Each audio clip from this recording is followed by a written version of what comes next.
അപ്പോൾ ബ്രൈറ്റ് അക്കാഡമിയുടെ മറ്റൊരു ഓൺലൈൻ ക്ലാസ്സിലേക്ക് എല്ലാവർക്കും സ്വാഗതം. നമ്മൾ കഴിഞ്ഞ ക്ലാസ്സിൽ ഡിസ്കസ് ചെയ്ത് പ്രോബബിലിറ്റിയുടെ 1 മാർക്ക് ക്വസ്റ്റ്യനൊക്കെ പറ്റിയാണ്. അപ്പോൾ അതങ്ങ് കഴിഞ്ഞു. ഇനി നമ്മൾ പ്രോബബിലിറ്റിയുടെ 3 മാർക്ക് 6 മാർക്ക് ക്വസ്റ്റ്യൻസിനെ പറ്റിയാണ് ഡിസ്കസ് ചെയ്യുന്നത്. അപ്പോൾ എല്ലാവരും പഴയ വീഡിയോ കണ്ടിട്ടേ പുതിയ വീഡിയോ കാണാവുള്ളൂ. കാരണം അല്ലെങ്കിൽ ഇത് ഒറ്റയടിക്ക് നമുക്ക് അങ്ങോട്ട് മനസ്സിലാവത്തില്ല. കാരണം അവിടെയാണ് അതിൻ്റെ മെയിൻ എന്ന് വെച്ചാൽ ബേസ് എല്ലാം ഫസ്റ്റ് വീഡിയോയിൽ ഇരിക്കുകയാണ്. അപ്പോൾ നമ്മളിവിടെ പഠിക്കാൻ പോകുന്നതെന്ന് പറയുമ്പോൾ പ്രോബബിലിറ്റി പ്ലസ് കോമ്പിനേഷൻ എന്ന് പറയുന്നൊരു സാധനമാണ്. പ്രോബബിലിറ്റി പ്ലസ് കോമ്പിനേഷൻ എന്നൊക്കെ പറഞ്ഞാൽ ഞാനും ഉണ്ടാക്കിയതാ. പ്രോബബിലിറ്റിയും കോമ്പിനേഷനൂടെ മിക്സഡ് എങ്ങനെയാണ് ഒരു പ്രോബബിലിറ്റി പ്ലസ് കോമ്പിനേഷൻ്റെ ക്വസ്റ്റ്യൻ ഐഡൻറ്റിഫൈ ചെയ്യുന്നത്? അത് റിസ്ക്കാണ്. അപ്പോൾ ഒരു ക്വസ്റ്റ്യൻ കിട്ടിയാൽ ഇതിനകത്ത് കോമ്പിനേഷനൂടെ നമ്മൾ എങ്ങനെ ഉപയോഗിക്കേണ്ടി വരും എന്ന് ചോദിച്ചാൽ 2 or more സെലക്ഷൻ വരികയാണെങ്കിൽ, ഇപ്പം ഒന്നിൽ കൂടുതൽ കാര്യങ്ങൾ സെലക്ഷൻ വരികയാണെങ്കിൽ, ഒരു കാര്യമല്ലേ, ഒന്നിൽ കൂടുതൽ കാര്യങ്ങൾ സെലക്ഷൻ എവിടെ വന്നാലും പ്രോബബിലിറ്റി പ്ലസ് കോമ്പിനേഷൻ മസ്റ്റായിട്ടും വരും. ഇപ്പം ഞാനൊരു എക്സാമ്പിൾ പറയാം, ജസ്റ്റ് ഒരു എക്സാമ്പിൾ പറഞ്ഞിട്ട് തുടങ്ങാം. 10 ബോൾ ഒരു പെട്ടിയിലുണ്ട്. എനിക്കതിൽ നിന്നും ഒരു 3 ബോൾ എടുക്കണം, 3 ബോളിങ് എടുക്കണം. അപ്പം വരുന്ന നമ്പർ ഓഫ് എസ് എന്ന് പറയുമ്പം 10C3. ഞാനത് പ്രത്യേകം നോട്ട് ചെയ്ത് പറഞ്ഞ് എടുക്കേണ്ട എണ്ണം, ഒന്നിൽ കൂടുതൽ ബോളുകൾ സെലക്ട് ചെയ്യുകയോ ഒന്നിൽ കൂടുതൽ ആൾക്കാരെ സെലക്ട് ചെയ്യുകയോ വന്നാൽ അതിൽ കോമ്പിനേഷൻ കൂടെ കയറി വരും. ഡ്രോൺ, അതുമായിട്ട് ബന്ധപ്പെട്ട വാക്കുകൾ സെലക്ഷൻ, ചൂസ്, ഇലക്റ്റഡ്, ഡ്രോണ്, ഈ വാക്കുകൾ നോക്കിയിട്ട് അതിൻ്റെ എണ്ണവും കൂടെ ഒന്ന് നോക്കണം. എണ്ണം ഒന്നിൽ കൂടുതലാണെങ്കിൽ, അപ്പോൾ കഴിഞ്ഞ വീഡിയോയിൽ നമ്മൾ പറഞ്ഞു 1 കാർഡ് ഈസ് സെലക്റ്റഡ്, അവിടെ കോമ്പിനേഷൻ വേണ്ട. 1 ബോൾ ഈസ് സെലക്റ്റഡ്, കോമ്പിനേഷൻ വേണ്ട. 1 ബോക്സ് ഈസ് സെലക്റ്റഡ്, കോമ്പിനേഷൻ വേണ്ട. 1 പേഴ്സൺ ഈസ് സെലക്റ്റഡ്, കോമ്പിനേഷൻ വേണ്ട. നമുക്ക് 2 പേരെ എടുക്കണം എന്ന് പറഞ്ഞാൽ 3 ബോൾ എടുക്കണം. 10 ബോളിൽ നിന്നും 3 ബോൾ എടുക്കണം, 10C3. 10 ബോളിൽ നിന്നും 5 ബോൾ എടുക്കണം, 10C5. 10 ബോളിൽ നിന്നും 2 ബോൾ എടുക്കണം, 10C2. 10 ബോളിൽ നിന്നും 1 ബോൾ എടുക്കണം, 10C1. 10C1 10. അതുകൊണ്ട് കോമ്പിനേഷൻ ഉപയോഗിക്കണ്ട. അതുകൊണ്ടാണ് കോമ്പിനേഷൻ ഉപയോഗിക്കാത്തത്. അതുകൊണ്ടാണ് 1 കാർഡിന് കോമ്പിനേഷൻ വേണ്ട, 1 ബാഗിന് കോമ്പിനേഷൻ വേണ്ട, 1 ബോളിന് വേണ്ട, 1 പേഴ്സൺ വേണ്ട, എ പേഴ്സൺ, ഇതൊന്നും വേണ്ട, നമുക്ക് കോമ്പിനേഷൻ വേണ്ട. പക്ഷേ ഒന്നിൽ കൂടുതൽ എവിടെ സെലക്ഷൻ ചോദിച്ചാലും കോമ്പിനേഷൻ വേണം. അപ്പം നമുക്ക് പ്രോബബിലിറ്റി പ്ലസ് കോമ്പിനേഷൻ്റെ ക്വസ്റ്റ്യനിലേക്ക് കടക്കുകയാണ്. 3 പ്രോബ്ലമേ നമ്മൾ ചെയ്യത്തുള്ളൂ, ഒരുപാട് പ്രോബ്ലം ഒന്നും ചെയ്യത്തില്ല. അതിന് തന്നെ കുറേ പാർട്ടുകൾ ഇട്ടങ്ങ് ചെയ്യത്തേ ഉള്ളൂ. ഫസ്റ്റ് പ്രോബ്ലം, അപ്പോൾ പ്രോബബിലിറ്റി പ്ലസ് കോമ്പിനേഷൻ ആണ്, എല്ലാവരും ശ്രദ്ധിച്ചിരിക്കണം. നല്ല പാർട്ടാണ്, പരീക്ഷയ്ക്ക് സാധ്യത വളരെ കൂടിയൊരു പാർട്ട് കൂടാണ്. അപ്പോൾ എൻ്റെ കയ്യിൽ എ ബാഗ് കണ്ടൈൻ ഒരു 5 റെഡ്, 6 വൈറ്റ്, 7 ബ്ലൂ ബോൾസ് ഉണ്ട്. എൻ്റെ ഒരു ബാഗിനകത്ത് 5 റെഡും ഉണ്ട്, 6 വൈറ്റും ഉണ്ട്, 7 ബ്ലൂ ഉണ്ട്. 3 balls are drawn. ശ്രദ്ധിക്കണേ, 3 balls are drawn. ദാണ്ട വന്ന് 3 balls are drawn. ഡ്രോൺ എന്ന് പറഞ്ഞാൽ എടുക്കുക, സെലക്ട് ചെയ്യുക, 3 ബോൾ എടുക്കുക. അന്നേരം നിങ്ങൾ നോക്കിക്കോണം, ഇത് പ്രോബബിലിറ്റി പ്ലസ് കോമ്പിനേഷൻ. അപ്പോൾ ക്വസ്റ്റ്യൻ നല്ല വൃത്തിയായിട്ട് വായിച്ച് നോക്കണേ. 3 ബോൾ എടുക്കണമെന്ന് പറഞ്ഞപ്പോഴേ അത് കോമ്പിനേഷൻ ആയിട്ട് മാറി, പ്രോബബിലിറ്റി പ്ലസ് കോമ്പിനേഷൻ ആയി. അപ്പോൾ ആദ്യം തന്നെ നമ്മൾ നമ്പർ ഓഫ് എസ് അങ്ങ് എഴുതിയിടാൻ പോവുക. നമ്പർ ഓഫ് എസ് എഴുതുന്ന കണ്ടോണം. മൊത്തം 6ഉം 5ഉം 7ഉം ഇത്രയും എണ്ണം ബോളുകൾ ഒരു പെട്ടിയിലുണ്ട്.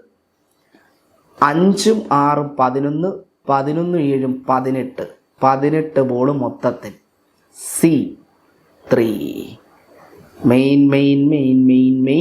സാധനം. അപ്പോൾ 3 ബോൾ എടുക്കണമെന്ന് പറഞ്ഞത് കൊണ്ടാണ് 18C3 വന്നത്. 2 ബോളായിരുന്നെങ്കിൽ 18C2, 4 ബോളായിരുന്നെങ്കിൽ 18C4, 5 ബോളാണെങ്കിൽ 18C5, 1 ബോളാണെങ്കിൽ 18C1, ഉപയോഗിക്കേണ്ട 18. അപ്പം N ഓഫ് എസ് കിട്ടി. ഇനി നമ്മൾ പാർട്ടുകൾ ശ്രദ്ധിക്കണം. ഞാനിത് 10-12 പാർട്ട് ചെയ്യിക്കാം. എല്ലാം ഒന്നും പരീക്ഷയ്ക്ക് വരുന്നില്ല, 3 പാർട്ടേ വരത്തുള്ളൂ. Probability of all are red. All are red എന്ന് കേൾക്കുമ്പോഴേ, റെഡ് എന്ന് പറയുന്ന ആ കളർ പറഞ്ഞത് കൊണ്ട് റെഡ് എന്ന് കേൾക്കുമ്പോഴേ ഉടനെ ടോട്ടൽ റെഡിലോട്ട് ഒറ്റ ഓടിക്കണം. ടോട്ടൽ റെഡ് 5ആണ്, അപ്പം 5. സി എടുക്കേണ്ടത് 3, 5C3 ഡിവൈഡഡ് ബൈ 18C3. മക്കളെ ഇത് പ്രോബബിലിറ്റിയാണ്. ഡിവൈഡർ ബൈ മസ്റ്റായിട്ട് വന്നിരിക്കണം. Number of S. പല കുട്ടികളും പരീക്ഷാ ഹാളിൽ ചെല്ലുമ്പോൾ ഈ ഡിവൈഡർ ബൈ എഴുതാനൊക്കെ മറക്കും. ഡിവൈഡർ ബൈ എഴുതാൻ മറന്നു കഴിഞ്ഞാൽ ഇത് കോമ്പിനേഷൻ്റെ മാത്രം പ്രോബ്ലമായിട്ട് മാറും. നമ്മുടെ പ്രോബബിലിറ്റിയും കൂടെ ചേർന്നത് കൊണ്ട് ഡിവൈഡർ ബൈ മസ്റ്റായിട്ടും വേണം. പ്രോബബിലിറ്റിയുടെയൊക്കെ ആൻസർ എപ്പോഴും 0 1 ഇടയ്ക്കേ കിടക്കാവുള്ളൂ. പിന്നെ 0 ഒരിക്കലും പ്രോബബിലിറ്റി വരാറില്ല. 0 ഇല്ല വരുമെന്ന് പറഞ്ഞാൽ പ്രോബബിലിറ്റി ഇല്ലെന്നാണ്. അപ്പം ഡിവൈഡർ ബൈ പല കുട്ടികളും മറക്കും. എഴുതാൻ മറന്ന് പോകുന്ന കാലമാണ് ഡിവൈഡർ ബൈ. നമ്മുടെ മാർക്ക് മൊത്തത്തിലേക്ക് പോവാം. പ്രോബബിലിറ്റി വരുമ്പോൾ divider by. Probability of all are white എന്ന് കേൾക്കുമ്പോഴേ നമ്മുടെ മനസ്സിൽ വൈറ്റിൻ്റെ എണ്ണം 6, 6c3 ഡിവൈഡർ ബൈ 18c3. ഇനി probability of all are blue. Blue എന്ന് കേൾക്കുമ്പോഴേ നമ്മുടെ മനസ്സിൽ ബ്ലൂവിൻ്റെ എണ്ണം 7c3 ഡിവൈഡർ ബൈ 18c3. ഇതിനകത്ത് ഏതെങ്കിലും ഒരു പാർട്ട് നമുക്ക് പ്രതീക്ഷിക്കാം പരീക്ഷയ്ക്ക്. ഏതെങ്കിലും ഒരു പാർട്ട് പരീക്ഷയ്ക്ക് പ്രതീക്ഷിക്കാം. അപ്പം ഈ 3 പാർട്ട് കഴിഞ്ഞു. അടുത്തത് ഇതിൻ്റെ തീർന്നില്ല. ഈ ക്വസ്റ്റ്യൻ തന്നെ പല പല പാർട്ടുകളാണ് നമ്മൾ ചെയ്യുന്നത്. ഇനി നമ്മൾ നേരെ ചെയ്യാൻ പോകുന്നതെന്ന് പറയുമ്പോൾ പ്രോബബിലിറ്റി ഓഫ്, ശ്രദ്ധിക്കണേ മക്കളെ, വളരെ ശ്രദ്ധിക്കണേ. Probability of exactly 2 red ball എന്ന് ചോദിച്ചു. ശ്രദ്ധിക്കുക, എക്സാക്ട്ലി 2 റെഡ് ബോൾ. തെറ്റിപ്പോലെ. എക്സാക്ട്ലി 2 റെഡ് ബോൾ എന്ന് കേൾക്കുമ്പോഴേ നമ്മുടെ മനസ്സിൽ, ഞാൻ ആദ്യം തൊട്ടൊരു കാര്യം പറയുന്നുണ്ട്, നമുക്ക് എന്ത് കളറാണോ പറഞ്ഞത് കളറിൻ്റെ ടോട്ടലിനകത്തോട്ടെ ആദ്യം പോകാറുള്ളൂ. റെഡ് എന്ന് കേൾക്കുമ്പോഴേ നമ്മൾ റെഡിൻ്റെ എണ്ണത്തിലോട്ട് പോയി 5 എന്ന് എഴുതി. സീറ്റ് എത്ര റെഡ് മതി? 2 റെഡ് മതി. 5 സീറ്റും. ഇപ്പോൾ ഞാൻ എടുത്ത് എൻ്റെ കയ്യിൽ 2 ബോൾ എടുത്ത് കഴിഞ്ഞു. അത് 2 റെഡ് മതിയെന്നേ പറഞ്ഞിട്ടുള്ളൂ. 2 റെഡ് ഞാൻ എടുത്തു കഴിഞ്ഞു. നമുക്ക് മൊത്തത്തിൽ എത്ര ബോളാണ് എടുക്കേണ്ടതെന്ന് ചോദിച്ചാൽ 3 ബോളാണ് എടുക്കേണ്ടത്. അപ്പം 2 റെഡ് ഞാൻ എടുത്ത്. 2 റെഡ് എടുക്കാവുള്ളത് പറഞ്ഞവർ. തീർച്ചയായിട്ടും 2 റെഡ് മതിയെന്ന് പറഞ്ഞ് 2 റെഡ് ഞാൻ എടുത്ത്. പക്ഷേ എനിക്ക് കംപ്ലീറ്റ് ആയിട്ടില്ല. എനിക്ക് എടുക്കേണ്ടത് 3 ബോളാണ്. 3 ബോളാണ് എടുക്കേണ്ടത്. അപ്പം എനിക്കിനി 1 ബോളൂടെ വേണം. ആ 1 ബോള് റെഡ് അല്ലാത്ത ബോളുകൾ നിങ്ങൾ കണ്ടല്ലോ. റെഡ് അല്ലാത്ത ബോളുകൾ എത്ര എണ്ണം ഉണ്ടെന്ന് നോക്കൂ. 6ഉം 7ഉമാണ് റെഡ് അല്ലാത്തത്. റെഡിനെ എടുക്കരുത്. റെഡിനെ ഇനി മാറ്റി വെച്ചിട്ട് ഇവ തമ്മിൽ ആഡ് ചെയ്യണം. 6ഉം 7 ആഡ് ചെയ്യുമ്പോൾ എത്ര ഇടും? 13 C1 ഡിവൈഡഡ് ബൈ 18C3 നടുക്കിൻറ്റു. കാരണം ഇതാണ് FPC എന്ന് പറയുന്നൊരു സാധനമാണ്. അത് നമ്മൾ കോമ്പിനേഷനകത്ത് പഠിച്ച ഫണ്ടമെന്റൽ പ്രിൻസിപ്പിൾ ഓഫ് കൗണ്ടിങ്. ഒന്നിലധികം കണ്ടീഷൻസ് വന്നപ്പോൾ ഇൻറ്റു ചെയ്തു. അപ്പോൾ ഈ ചെയ്ത ഉത്തരം നിങ്ങൾക്ക് ക്ലിയർ ആയിട്ടുണ്ടോ എന്നെനിക്ക് ക്ലിയർ ആയി കാണും. എക്സാലി 2 റെഡ് എന്ന് വയ്ക്കുമ്പോൾ റെഡ് എന്ന് കേൾക്കുമ്പോഴേ റെഡിൻ്റെ എണ്ണത്തിലോട്ട് പോകുന്നു. അതിൽ നിന്ന് 2 എടുക്കുന്നു. അത് കഴിഞ്ഞ് റെഡ് അല്ലാത്തത് എണ്ണി അതിൽ നിന്ന് ബാലൻസ് ഒരെണ്ണം മതി. ചെയ്തത് ശരിയാണെന്ന് ചെക്ക് ചെയ്യുന്നത്. ഈ 2ഉം ഈ 1 കൂട്ടുമ്പോൾ ടോട്ടലിൻ്റെ എണ്ണം കിട്ടണം. 2 1 എത്രയായി? 3. കറക്റ്റായി. ഇനി പ്രോബബിലിറ്റി ഓഫ് എക്സാക്ട്ലി 2 വൈറ്റ് ചോദിച്ചു. വൈറ്റ് എന്ന് കേൾക്കുമ്പോഴേ വൈറ്റിൻ്റെ എണ്ണം 6c2 ഇൻറ്റു വിട്ടു. ഇപ്പോൾ നമ്മൾ 2 എണ്ണം എടുത്തുള്ളൂ. നമുക്ക് 3 എണ്ണമാണ് വേണ്ടത്. അപ്പം നമ്മൾ വൈറ്റ് അല്ലാത്ത ബോളുകൾ എണ്ണി നോക്കി. 12 C1 divider by 18C3. Okay ആയി കാണുമല്ലോ. Probability of exactly 2 blue ball ചോദിച്ചു. ബ്ലൂ എന്ന് കേൾക്കുമ്പോഴേ ബ്ലൂവിൻ്റെ എണ്ണം 7 C എടുക്കേണ്ടത് 2 ഇൻറ്റു ബ്ലൂവിനെ മാറ്റി മറ്റേതെണ്ണുന്നു. 11 C1 divider by 18C3. Okay, ഒരു കൊച്ചു പാർട്ടോടെ എന്നാലും നമുക്ക് ചെയ്തേക്കാം. ഇതെല്ലാം ചെയ്തില്ലയോ? എല്ലാം ചെയ്തത് കൊണ്ട് ഒരു കൊച്ചു പാർട്ടോടെ നമുക്ക് ചെയ്യാം. പാർട്ട് ഇത്രയേ ഉള്ളൂ. Probability of exactly 1 red. 1 red മതിയെന്ന് പറഞ്ഞു. റെഡിൻ്റെ എണ്ണം 5, 1 റെഡ് മതി ഇൻറ്റു ഇട്ടു. റെഡ് അല്ലാത്തത് 13 C. ഇനി എത്ര എടുക്കണം? 3 എടുക്കണം. നമ്മൾ 1 റെഡേ എടുത്തുള്ളൂ. Balance 2 divided by 18C3. ഇതാണ് 2 1 3 എടുക്കേണ്ട 3 എണ്ണവും കിട്ടി. അപ്പം ഇതുപോലത്തെ പാർട്ടുകൾ ഏത് വേണമെങ്കിലും അവർക്ക് ചോദിക്കാം. ഇനിയിപ്പോൾ ചിലപ്പോൾ ഇത് ചോദിക്കാം, probability of no red. Red ഉണ്ടാകരുതെന്ന് പറയുമ്പോൾ റെഡ് എന്ന് പറയുന്ന സാധനം നമുക്ക് അവിടെ എടുക്കരുത്. റെഡ് നമുക്ക് വേണ്ട. റെഡിനെ എടുത്ത് കളയുക. റെഡിനെ എടുത്ത് കളഞ്ഞാൽ ബാക്കി ഇനി എത്ര ഉള്ളത്? 13 C എടുക്കേണ്ടത് 3. 13 C3 ഡിവൈഡർ ബൈ 18C3. വേണമെങ്കിൽ നമുക്ക് ഇതിൻ്റെ കൂടെ ഇതുകൂടെ എഴുതി വെക്കാം. 5C0 എന്ന് എഴുതാം. 5C0 എന്ന് ചിലവർ എഴുതാറുണ്ട്. എന്നുവെച്ചാൽ റെഡ് ഇല്ലെങ്കിൽ 0 ആണ്. 5C0 1 ആണ്. എഴുതിയില്ലെങ്കിലും കുഴപ്പമില്ല. ഇപ്പോൾ പ്രോബബിലിറ്റി ഓഫ് നോ വൈറ്റ് എന്ന് ചോദിക്കുമ്പോൾ വൈറ്റ് നിങ്ങൾ എടുക്കരുത്. വൈറ്റിനെ ഇനി മാറ്റി വെക്കുന്നു. മറ്റേതിരുന്ന് എണ്ണുന്നു. 12 എണ്ണം C3. 12 C3 divider by 18C3. ഇനിയുള്ള സാധനം എന്ന് പറയുമ്പം കഴിഞ്ഞ ക്ലാസ്സിൽ നമ്മൾ പറഞ്ഞാൽ probability of at least 2 red. നല്ല സുന്ദരം. അറ്റ് ലീസ്റ്റ് 2 റെഡ് എന്ന് ചോദിക്കുമ്പോൾ ഇത്രയേ ഉള്ളൂ. പ്രോബബിലിറ്റി ഓഫ് 2 റെഡും കണ്ടുപിടിക്കണം, പ്ലസ് പ്രോബബിലിറ്റി ഓഫ് 3 റെഡും കണ്ടുപിടിക്കണം. നമ്മൾ കഴിഞ്ഞ ക്ലാസ്സിൽ പറഞ്ഞ അറ്റ് ലീസ്റ്റ് എന്ന് പറഞ്ഞാൽ കൂടും, അതും അതിൽ കൂടും. പ്രോബബിലിറ്റി അറ്റ് ലീസ്റ്റ് 2 റെഡ് എന്ന് ചോദിക്കുമ്പോൾ ചോദിച്ച നമ്പർ 2 റെഡ്, 2 റെഡിൻ്റെ പ്രോബബിലിറ്റിയും കൂടാതെ 3 റെഡിൻ്റെ പ്രോബബിലിറ്റി കൂടെ കണ്ടുപിടിച്ച് തമ്മിൽ ആഡ് ചെയ്യണം. ഒന്നിലധികം പ്രോബബിലിറ്റീസ് വന്നാൽ ആഡ് ചെയ്യണം, അത് നിർബന്ധമാണ്. ഒന്നിലധികം പ്രോബബിലിറ്റീസ് വന്നു, അപ്പോൾ പ്രോബബിലിറ്റി ഓഫ് 2 റെഡിൻ്റെ ഉത്തരം 5C2 into 13C1 divided by 18C3 plus 3 റെഡിൻ്റെ ഉത്തരം 5C3 divided by 18C3. Okay ആയി കാണുമല്ലോ? തെറ്റല്ലേ? നല്ല പാട്ടാണ് at least 2 red. At least നല്ല പാട്ടാണ്. അറ്റ് ലീസ്റ്റ് എന്ന് ചോദിക്കുമ്പോൾ കൂടും, അതും അതിൽ കൂടും. അതേ മെത്തേഡിൽ വേറൊരു പാർട്ടുണ്ട്, at most. Probability of at most 2 red നോക്കാം. അറ്റ്മോസ്റ്റ് 2 റെഡ് ആണ് ചോദിക്കുന്നതെങ്കിൽ പ്രോബബിലിറ്റി ഓഫ് അതും അതിൽ കുറയും, താഴോട്ടിറങ്ങും. 2 റെഡിൻ്റെ കണ്ടുപിടിക്കണം, പ്ലസ് പ്രോബബിലിറ്റി ഓഫ് 1 റെഡിൻ്റെ കണ്ടുപിടിക്കണം, പ്ലസ് പ്രോബബിലിറ്റി ഓഫ് 0 റെഡിൻ്റെയും കണ്ടുപിടിക്കണം. ഇത്രയേ ഉള്ളൂ. അറ്റ് ലീസ്റ്റ് കൂടും, അറ്റ്മോസ്റ്റ് കുറയും, താഴോട്ടിറങ്ങും.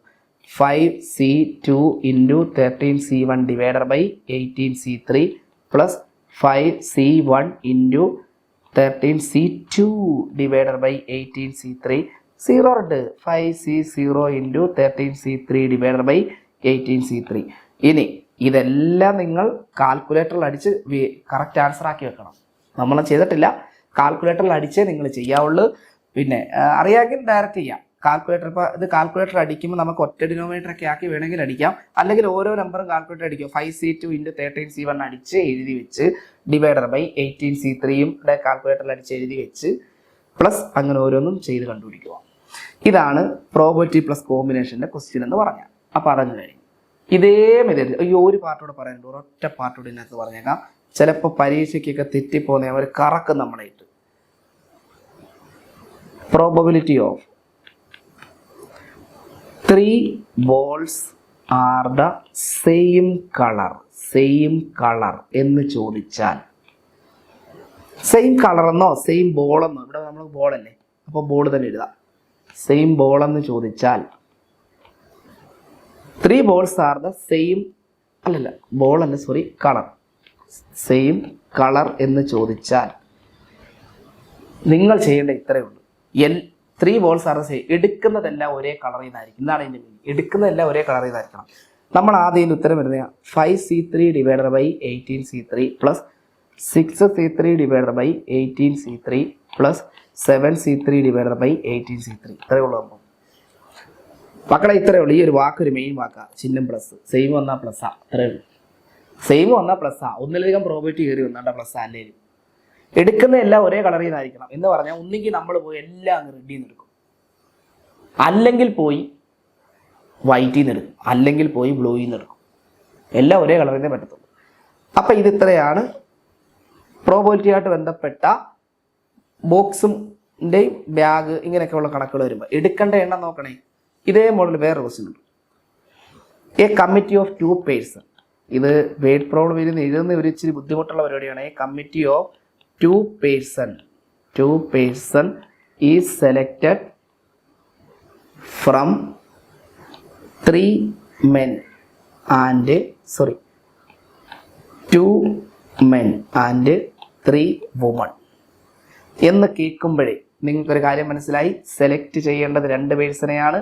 അപ്പം കോമ്പിനേഷൻ കയറി വരും. NS ആദ്യം എഴുതാം. മൊത്തം നമ്മുടെ കയ്യിൽ മക്കളെ ഇവിടെ കളറിന് പകരം ആൾക്കാർ പറഞ്ഞു, അത്രയേ ഉള്ളൂ. അപ്പോൾ മൊത്തം 5 ആൾക്കാർ, 5C2. ഇതാണ് NS. ഇനി ഒന്നാമത്തെ പാട്ട് പ്രോബബിലിറ്റി ഓഫ് 2 men എന്ന് ചോദിച്ചു. 2 men എന്ന് ചോദിക്കുമ്പോൾ നമ്മൾ നേരത്തെ പറഞ്ഞതാ, മെൻ എന്ന് കേൾക്കുമ്പോഴേ നമ്മൾ പോയി മെന്നിൻ്റെ എണ്ണം 2C എടുക്കേണ്ടത് 2C2 ഡിവൈഡഡ് ബൈ 5C2 കഴിഞ്ഞു. Probability of 1 man only. 1 man only എന്ന് പറയുമ്പോഴേ മെൻ എന്ന് കേൾക്കുമ്പോഴേ പോയി എണ്ണം മെന്നിൻ്റെ 2C ഒരാളെ മതി. 2C1 ഇൻറ്റു നമുക്ക് 2 പേരാണ് വേണ്ടത്. ഇപ്പം ഞാൻ ഒരാളെ എടുത്ത് ഒരാളെ അപ്പുറത്ത് പോയി എടുത്തു. 1 2 3ആയി. 2 പേര് അല്ല 1 1 എത്രയായി? 1 1 2ആയി. എല്ലായിടത്തും ആളായി. 2 പേരുമായി. Probability of no man. No man എന്ന് പറഞ്ഞാൽ അവിടെ മാൻ വരരുത്. നമുക്ക് മാൻ വരാതാക്കാം. 2C0 മാൻ ഇല്ല. ഇൻറ്റു മാൻ ഇല്ലെങ്കിൽ പിന്നെ മൊത്തം പോയി ഊണി പോയി എടുക്കും. 3C2 ഡിവൈഡർ ബൈ എന്ത് വന്നാൽ 5C2. നല്ല ക്വസ്റ്റ്യനാണ്.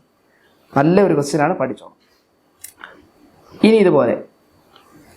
ഇതുപോലത്തെ വേറൊരു ക്വസ്റ്റ്യൻ കാർഡിൻ്റെ 7 കാർഡ് നമുക്ക് സെലക്ട് ചെയ്യണം. 7 card is drawn from 52 cards. 7 card എടുക്കണം. 52 കാർഡിൽ നിന്നും 7 കാർഡ് എടുക്കണം എന്ന് പറയുമ്പോഴേ N(s). നിങ്ങൾ ഈ ഡ്രോൺ എന്ന് പറഞ്ഞാൽ എടുക്കേണ്ടത് 7. എത്രയിന്ന്? 52. 52C7. അന്നേരം എഴുതിയുള്ളൂ 52C7. എടുക്കേണ്ട എണ്ണം ഒന്നിൽ കൂടുതലാണെങ്കിൽ കോമ്പിനേഷൻ മസ്റ്റ് 7 എണ്ണം എടുക്കണം. 52 52C7. Probability of all king എന്ന് ചോദിക്കും. ഓൾ കിങ്സ് എന്ന് ചോദിക്കുമ്പോൾ നിങ്ങൾ ഇത്രയും ചെയ്താൽ മതി. ആദ്യം ടോട്ടൽ കിങ് എഴുതണം. നമ്മൾ ചെയ്യുന്ന മെത്തേഡ് കണ്ടോണേ. ടോട്ടൽ കിങ് എന്ന് എഴുതും. Total king 4. ഇപ്പുറത്തോട്ട് മാറ്റി അതർ കാർഡ് എഴുതും. അതർ കാർഡ് 48 എണ്ണമാണ്. എന്ന് പറഞ്ഞാൽ മൊത്തം നമ്മുടെ കയ്യിൽ 52 കാർഡുണ്ട്. ഈ 52 കാർഡിനകത്ത് 4 കിങ്ങിനെ നമ്മളിങ്ങ് മാറ്റി. ബാക്കി അപ്പോൾ 48 എണ്ണം അതർ കാർഡാണ്. ഇനി ക്വസ്റ്റ്യൻ വായിച്ചു. എല്ലാം കിങ് ആയിരിക്കണം. എടുക്കുന്നത് എല്ലാം കിങ് ആയിരിക്കണം. നമ്മുടെ കയ്യിൽ എത്ര കിങ് ഉണ്ട്? നമ്മൾ ആദ്യമേ പറഞ്ഞു കിങ് എന്ന് കേൾക്കുമ്പോഴേ ടോട്ടൽ കിങ്ങിലോട്ട് പോയി. 4. 4 4 എടുത്ത് ഇനി നമുക്ക് എത്ര എണ്ണം ബാലൻസ് എടുക്കാറുണ്ട്? മൊത്തം 7 4 ഞാൻ എടുത്തിട്ടുള്ളൂ. ഇനി ബാലൻസ് എത്ര എടുക്കണം? 3. അപ്പോൾ ഉത്തരം 4C4 into 48C3 divider by 52C7. Okay ആയി കാണുമല്ലോ എല്ലാവർക്കും. ഓൾ കിങ് എന്ന് ചോദിക്കുമ്പോഴേ നമ്മൾ പോയി കിങ്ങിൻ്റെ എണ്ണം നോക്കും. കിങ്ങിൻ്റെ എണ്ണം നോക്കിയിട്ട് അത് എഴുതി വെച്ചു. അതർ കാർഡ് എഴുതി 4 കിങ് എടുക്കണമെന്ന് പറഞ്ഞു. 4 കിങ്ങിൽ നിന്ന് 4 കിങ് നമ്മൾ എടുത്ത് ബാക്കി 3 എണ്ണം അതർ കാർഡിൽ നിന്ന് എടുത്ത്. ഇനി പ്രോബിലിറ്റിയോ 3 കിങ് ചോദിക്കും. 3 കിങ് ചോദിക്കുമ്പോൾ നമ്മൾ ചെയ്യേണ്ടത് ഇത്ര. ഇതുപോലെ തന്നെ ടോട്ടൽ കിങ് എഴുതും. അതർ കാർഡ് എഴുതും. Total king 4, other card 48. എടുക്കേണ്ടത് 3 എടുത്താൽ മതി. 4C3 ഇൻറ്റു ആണോ ഇവിടെ 48C എത്ര വരും? നോക്കണേ 7 എടുക്കേണ്ടത്. 3 കിങ്ങിൽ നിന്ന് എടുത്ത് അപ്പം 4 എണ്ണം ഇവിടെ നിന്ന് എടുക്കണം. 4 3 7ആയി. Divider by 52C7. ഈ കിങ്ങിന് പകരം നിങ്ങൾക്ക് എയ്സെന്നോ ക്യൂണെന്നോ ജാക്കെന്നോ എല്ലാം വന്ന ഒരേ ഉത്തരവ്. കാരണം ഇതെല്ലാം 4 വീതം. ഇനി last part probability of at least 3 king. At least 3 king എന്ന് കേൾക്കുമ്പോഴേ നിങ്ങൾക്കറിയാം പ്രോബിലിറ്റി ഓഫ് 3 കിങ്ങും കണ്ടുപിടിക്കണം പ്ലസ് പ്രോബിലിറ്റി ഓഫ് 4 കിങ്ങും കണ്ടുപിടിക്കണം. ഇത്രയേ ഉള്ളൂ. 3 കിങ്ങും കണ്ടുപിടിക്കണം, 4 കിങ്ങും കണ്ടുപിടിക്കണം. 3 കിങ്ങിൻ്റെ ഉത്തരം ദാ കിടക്കുന്നു. 3 കിങ്ങിൻ്റെ ഉത്തരം ദാ കിടക്കുന്നു ഈ പാർട്ടും 4 കിങ്ങിൻ്റെ ഉത്തരം ദാ കിടക്കുന്നു ഈ പാർട്ടും തമ്മിൽ കൂട്ടിവെക്കുക. ഇതാണ് പ്രോബിലിറ്റി പ്ലസ് കോമ്പിനേഷൻ. അപ്പോൾ പ്രോബിലിറ്റി പ്ലസ് കോമ്പിനേഷനെ നമ്മൾ 3 പ്രോബ്ലമേ ഡിസ്കസ് ചെയ്തിട്ടുള്ള നല്ല 3 പ്രോബ്ലമാണ് ഡിസ്കസ് ചെയ്തേക്കുന്നത്. അത് സിമ്പിളായിട്ടുള്ള പ്രോബ്ലം ഒന്നും അല്ല, നല്ല ടഫ് പ്രോബ്ലം തന്നെയാണ് നമ്മൾ ഡിസ്കസ് ചെയ്തേക്കുന്നത്. ഇനി നമുക്ക് പ്രോബിലിറ്റിയുടെ 6 മാർക്കിൻ്റെ ക്വസ്റ്റ്യനാണ് ഡിസ്കസ് ചെയ്യാനുള്ളത്. അപ്പോൾ പ്രോബിലിറ്റി നിങ്ങൾക്ക് ഏകദേശം 10 മാർക്കോളം കാണും. അതിൽ 4 മാർക്ക് ഇപ്പോൾ 2 വീഡിയോയിൽ നിന്ന് നമുക്ക് കിട്ടിക്കുന്നു. ഇനി നമുക്ക് 6 മാർക്കിൻ്റെ അത് അടുത്ത വീഡിയോയിൽ 6 മാർക്കിൻ്റെ പ്രോബ്ലമാണ്. അത് ഇക്വേഷൻ ഉപയോഗിച്ചിട്ടുള്ള പ്രോബ്ലമാണ്. അപ്പം എല്ലാവരും ഈ 2 വീഡിയോയും പ്രോബിലിറ്റിയുടെ മസ്റ്റായിട്ടും കാണണം. നമുക്ക് ഭയങ്കര മാർക്ക് കിടക്കുന്ന ഒരു പാഠമായിട്ടാണ് ഇത് കിടക്കുന്നത്. അതുകൊണ്ട് 2 വീഡിയോയും നിങ്ങൾ മസ്റ്റായിട്ട് കണ്ടിട്ടേ 3ാമത്തെ വീഡിയോ കാണാവുള്ളൂ. അപ്പോൾ പ്രോബിലിറ്റിയുടെ ലാസ്റ്റ് ഒരു പാർട്ട് ഇനി നമുക്കുണ്ട്. ആ ഒരു പാർട്ട് നമ്മൾ അടുത്ത വീഡിയോയിൽ കാണുന്നതായിരിക്കും. ഓക്കെ.